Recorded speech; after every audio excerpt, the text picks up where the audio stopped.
George Floyd was pinned down on the ground while Minneapolis police restrained him, a knee pressed against his neck until he died. He didn't deserve to die over $20. I'm asking you, is that what a black man is worth? George Floyd, because of you, there are protests and prayers. There is violence and anger.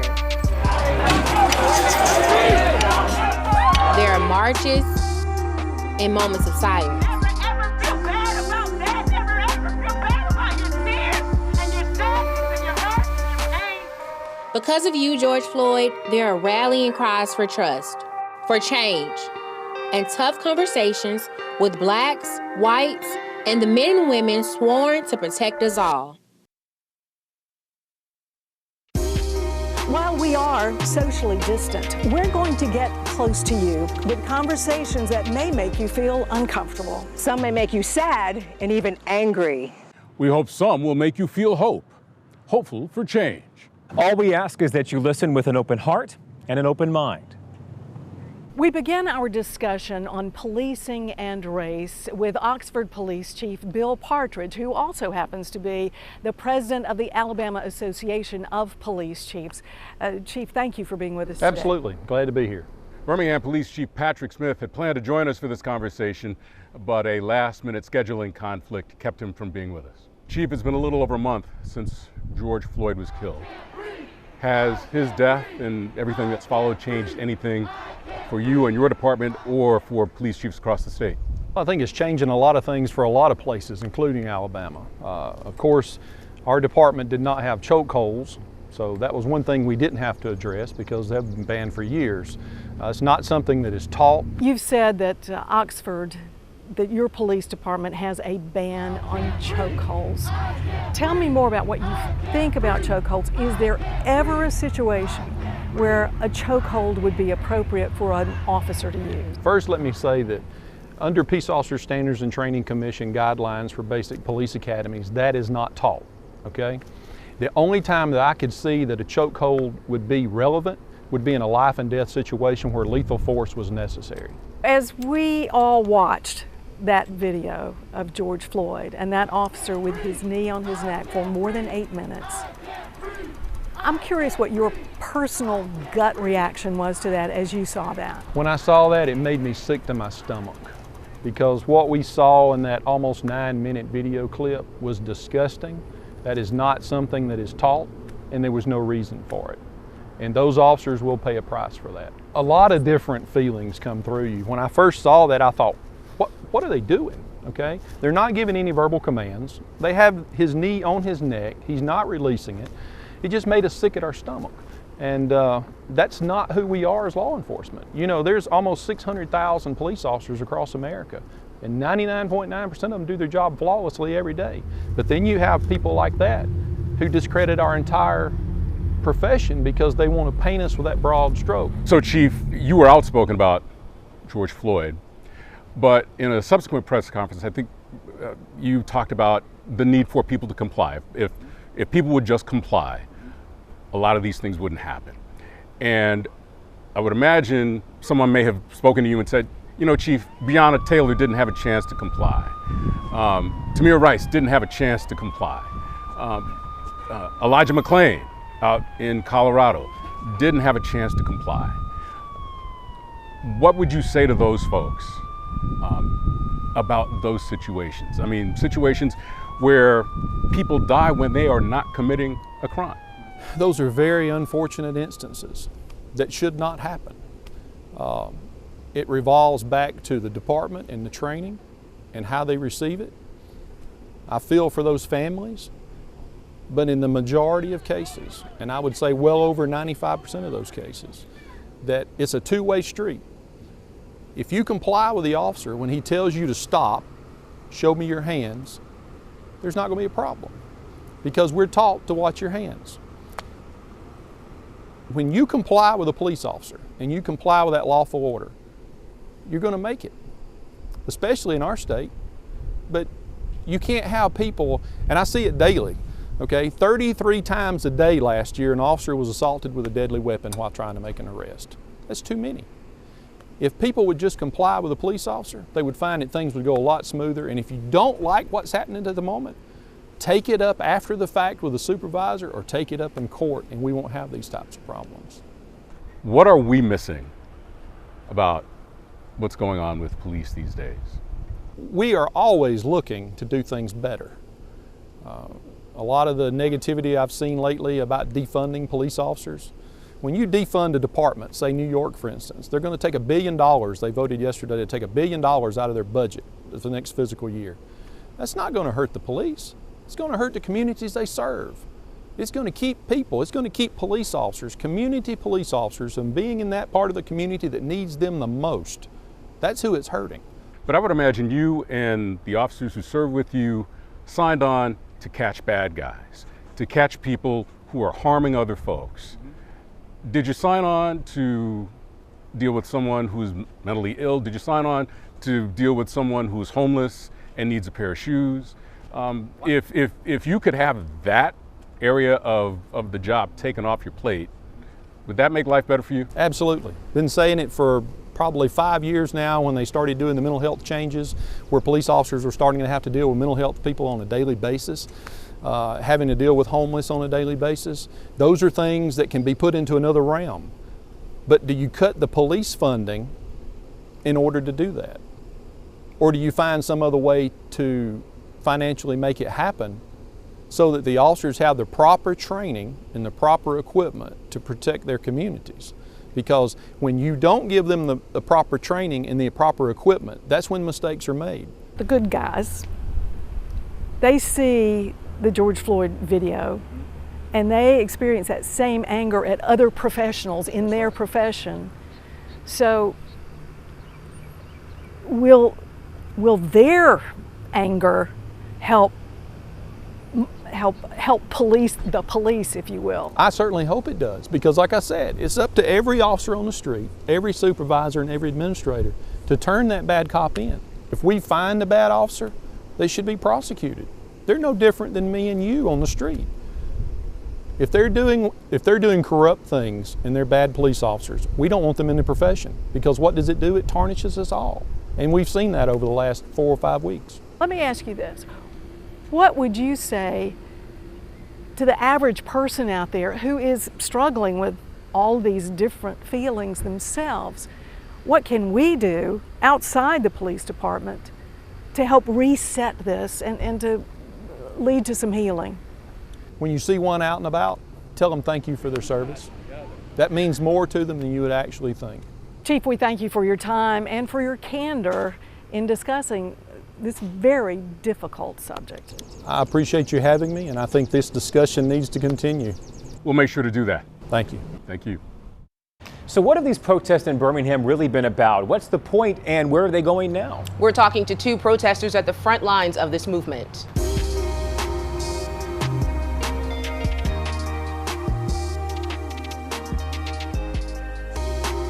Welcome back in. We are here at Birmingham's historic Kelly Ingram Park, the 16th Street Baptist Church, just right up the street.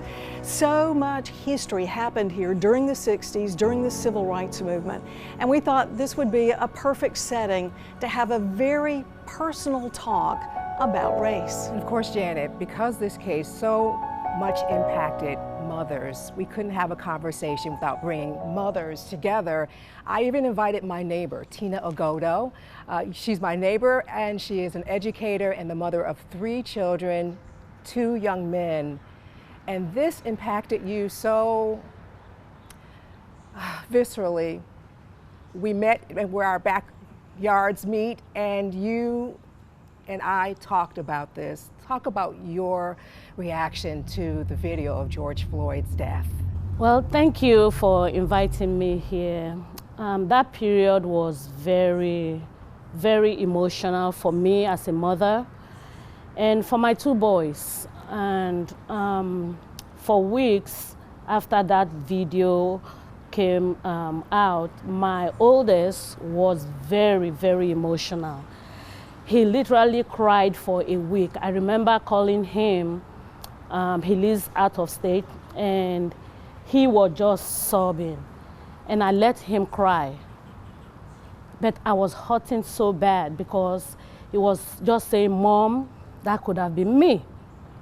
And it pained me because he was suffering. He cried. I've never in his 30 years seen him cry like that for anything. That video kept resurfacing even in my dream. And the point that hit me the most was when this man was crying, Mama, Mama. And that kept playing back in my mind. Calling for his dead mother hit me so bad as a mother. You know, I think that is what draws mothers together, because that cuts through race. That's calling for your mother. We're joined with another mother here. Mary Raines is an account executive at WBRC, a mother of 2 sons, 1 daughter. And Mary, give us your reaction after you saw that video of George Floyd in the custody of Minneapolis police. It broke my heart, and as a mother too, like when you're talking about your son crying to you on the phone and you just want to hug him, and when you're not close to be able to give that hug, you just want to get in the car and you don't care how far you have to go. It's indescribable what you feel for your kids, and then your heart goes out for these other parents that are having the loss, and it's a struggle. I don't care what race you are. You're a mother and you love your children, and when you see other children hurt, you react. One of the things that for me as a white mother, as I have seen reaction to all of these videos, is hearing not just black parents, black mothers, but black parents talk about having to have what they describe as the talk with their teenagers, with even younger. Explain to me what the talk is. Well, thank you for asking that question, because that's our reality. My children, when they were growing up, all my kids went to school in Hoover, and my sons would describe it that I let them live in a box, because going to school after a football game, kids want to hang out, young people want to hang out, but we tell them your curfew is 10 o'clock, you come home. And they will always remind me, they say, but this is Hoover, nothing bad happens in Hoover. I say, child, you are black, remember that. And so I had to tell them, you know, when you are driving, as soon as they got their license, if a police stops you, make sure your hand is on your steering. And don't forget to say, yes, sir, yes, ma'am, because that's how they were brought up anyway, you know. And please don't argue for any reason. And if you're African American, this is not a new phenomenon. I remember my mother talking to my brothers many, many years ago. It's something that every black mother has in common. Mary, I wonder, when you talk to your sons about police, what kinds of conversations you have? I've never had to have that kind of talk, but I've always told them, you know, be respectful, don't be sassy, don't cause an altercation, because that just makes it go south. It is a generational thing, and we do see change, but then when I hear you talk, the two of you, I realize the talk hasn't really changed, right? It's the same, and it's been that way. How they were raised, or how their generation feels toward each other. They're so much more open and united than my generation, you know, 50 plus years. And especially my older parents, which they struggle with. But they're coming around. Those young kids that became young men, that are my children's friends, I was so glad to see them reaching out to my son to say, hey bro, I did not understand this before, but now I see, and I'm with you. If something good can come out of everything that's happened, for every family to reevaluate, have the conversations within your household first and then take it out. Because if you're not talking in your household, if you're not talking across your pulpit, if you're not having that personal conversation within your circle, then don't try and take it out because it needs to start in here first. I think a lot of times we think if we just avoid it, it'll go away. Well, I just don't see this going away. And so why can't, like I'm in a book club and we had the conversation, we read Just Mercy. And so we've had those conversations, and I think we need to all start sharing more.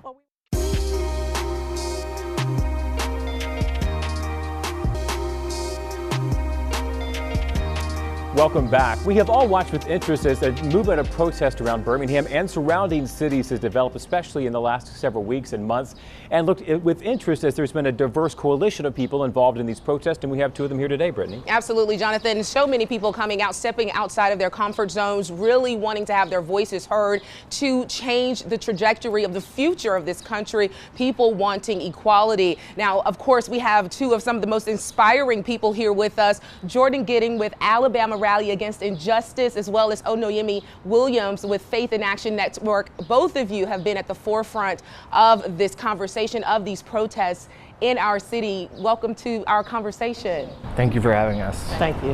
Absolutely. So I guess the first question we thought about when we wanted to talk to you guys is what is really driving the movement, especially in the last couple of weeks? What began this coalition?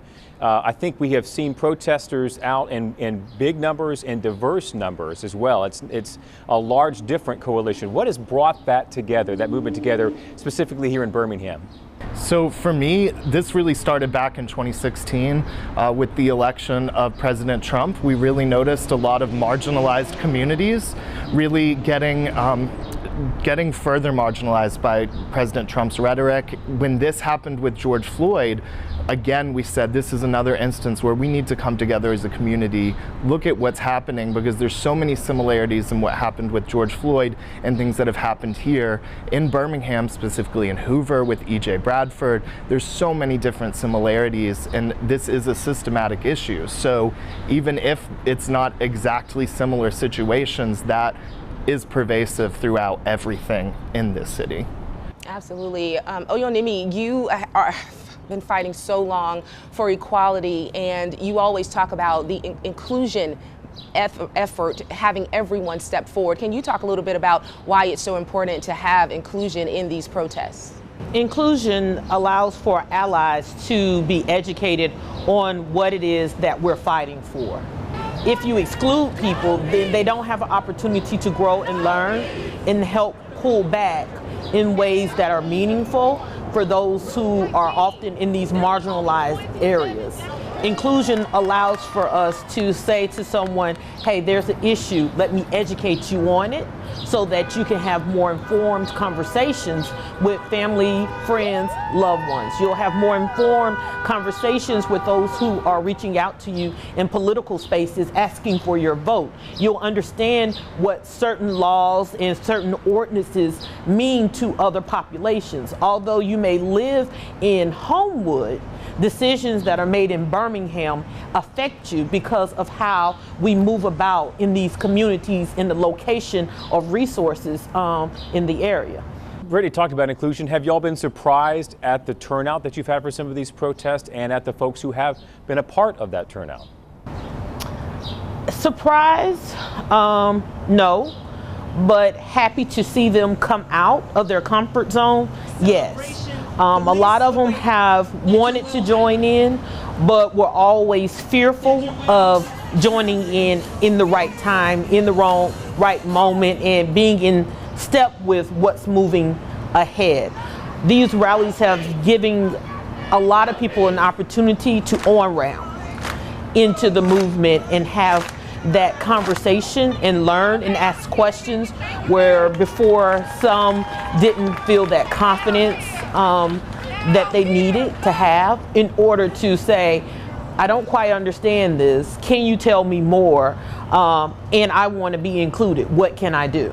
Jordan, you and I spoke about this specifically because you said you wanted to have these rallies in Homewood, over the mountain. Talk to me about why those communities are so important for you to have protests in. So that's exactly what I was thinking about the entire time Onayemi was speaking, is we're bringing these rallies to neighborhoods that have not had them before. We had one in Mountain Brook, and a resident of Mountain Brook for 76 years came up and said to us, "I've never seen anything like this in the city of Mountain Brook."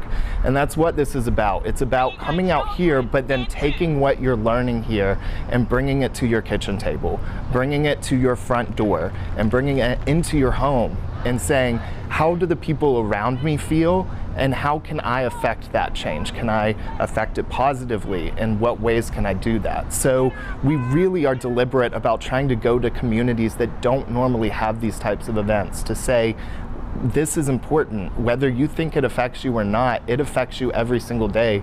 Here are the ways and here are what you can do. Ono, Jordan, it's a great conversation we've had. I'm sure it will only continue. Thank you for being part of it today. Thank you for having us. Well, we want to thank both of our moms for being with us for this conversation. Over the last half hour, we've brought you many conversations, and our hope is that it sparks something within you to have that kind of personal conversation with someone else. And maybe, Janet, just maybe those conversations turn to a lot of transformative actions. Thanks for joining us, everyone. Have a good evening and stay safe.